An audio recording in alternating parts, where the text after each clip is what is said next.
guys, welcome back to the bright side. Macy here, the bright side girl, and today I'm doing a little bit of a different video for you. So today we are going to do the might be a mermaid book video. What that means is, as you guys hopefully know, I am in the middle of Mermaid Marathon where I'm reading as many mermaid books as possible. And I have a bunch of books from the library and from other places that I've collected that I think might be mermaid books. So either the theme is about mermaids or it might have some like heavy mermaid stuff in there. So I'm gonna pick them up and briefly discuss them, and then you guys can let me know if you've read them, if they are. I kind of don't really want to be spoiled. I kind of want to be surprised because I am in the middle of reading one right now that I'm not going to talk about that I thought might be a mermaid book and definitely is a mermaid book. So these are just a few on my list, and if you guys can think of any more that you're thinking, might be a mermaid book, then let me know down in the comments below because I'm always looking for more. Forgive me in advance because I don't own most of these. First up, we are going to talk about Undine. I'm going to put it like right over here for you guys. So Undine by Penny Russin, another book in this series that I have and I can't seem to find right now. But you guys are going to laugh at me because I have read this before. It's been like 2 or 3 years, and I remember the first time reading it thinking, I think that's a mermaid book. And I still, like, it didn't stick with me enough. I was reading them so quickly that I don't remember whether it wound up being a mermaid book or not.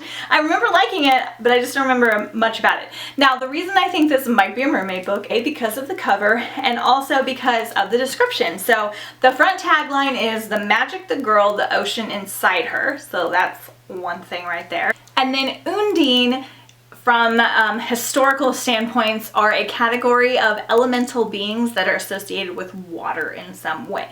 So Undines are often mentioned in other books. They're mentioned in a different book I'm reading right now called Undertow as like a kind of an evil creature. But that's one reason the girl's name in this is Undine. So I think she might just be able to control water. I'm not entirely sure, and I don't really remember. But the back description is, she swayed, she was losing control of the storm, she became aware she was standing in the middle of the garden, and though she had no memory of having left her chair, her mind grabbed at everyday objects, trying to record her universe. She grappled with the slipperiness of her own name, Undine, Undine, and felt as if she might lose the meaning of it altogether. In that moment, she was less girl than storm, and another moment, she was gone. Might be more of like an elemental control book, which I love. I think I'm going to do some videos on like elemental powers because I've read a lot of lightning like control powers, and I've read a lot of like ocean control elemental powers, but this is one that I'm going to reread and figure out if it is in fact a mermaid book. Next up is one I recently found, I think yesterday, and it is Wicked by Jennifer L. Armentrout. So I haven't read a single book by Jennifer L. Armentrout, so I'm very curious about this one. I probably won't get to it this year, unfortunately, unless you guys really push me. But pretty much if you put a girl in a fantasy book underwater, I'm going to assume it's a mermaid book. Descriptions are very few on Goodreads even, and especially on like Overdrive because I was looking at audiobooks. I know that this is a story about fae, but I don't know if it's just regular standard fae or underwater fae or a mixture of both. I'm kind of leaning towards probably not a mermaid book. I'm gonna have to read it to find out. Next up we have The Girl from Everywhere. Now this one is, I think, a duology. This is by Heidi Heelig, I believe. I love the cover of this book. It's got the swirl of the girl's like eye in the water in the ship. I know this is a time travel ship of sorts. That's kind of what I know about the book. Definitely got nautical ocean themes. This is one where I'm thinking there might just be mermaids present in the book rather than it being like a mermaid tale. I know that it's not like, that's not the main focus of the book. Like there might be some mermaids in this book because it's so nautical of sorts. Next up is one I own. This is Teardrop by Lauren Kate. Has one of the prettiest covers ever. The reason I think it might be a mermaid book is because she's got this water dress. The second book, which I will post right here, it has extra mermaid vibes, so that's part of the reason that I added this to the list.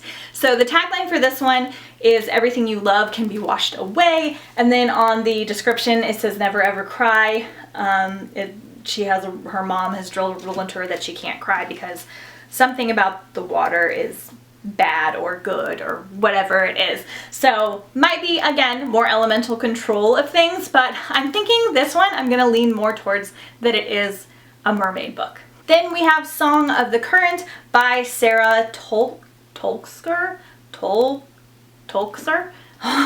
Wow, this one is about Caroline, and in the book it says that her family has been called by the river god. They've been guided on countless voyages by the river god, and something about the river god hasn't spoken her name yet, like to claim her, and if he hasn't yet then he might never, and she has to go on a journey to like help her dad or something like that, and she calls upon the river god for help. So we might be looking at like some river mermaid, river siren kind of situation. This one I'm going to lean maybe towards not so much on the mermaid side, but it could surprise me, and I know that it's definitely got like a lot of nautical vibes in it as well.